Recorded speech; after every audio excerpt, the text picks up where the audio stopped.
ব্যাপার হচ্ছে এই মুহূর্তে আছি কোলাঘাটে, শেরি পাঞ্জাবির উল্টো দিকে। শেরি পাঞ্জাব তো তো আমরা গরিব মানুষ, শেরি পাঞ্জাবে অনেক দাম, তো শেরি পাঞ্জাবে ঢুকলাম না। তো ঠিক তার উল্টো দিকে চলে এসেছি আমরা কাকার দোকানে। কাকার দোকানে চা খেতে, সুন্দর চা, একদম সুন্দর চা। আচ্ছা আচ্ছা। এবং কাকা বেশ ভালো মানুষ, কাকে পটিয়েছে অনেক কষ্ট। কাকা আসছে, একদম আমি অনুপম দা, শান্তনু আর ভালো মানুষ। এই হচ্ছে কাকার দোকান, যারা আসবে আর কি বলে দেবো অত্যন্ত সুন্দর, কষ্ট করে শেরি পাঞ্জাবে যাওয়ার দরকার নেই, এত সুন্দর চা, চায়ের টেস্টও ভালো।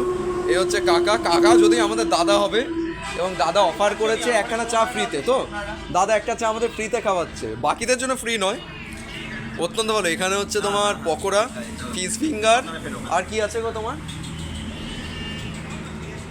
ফিশ ফিঙ্গার আর পকোড়া, আর কি?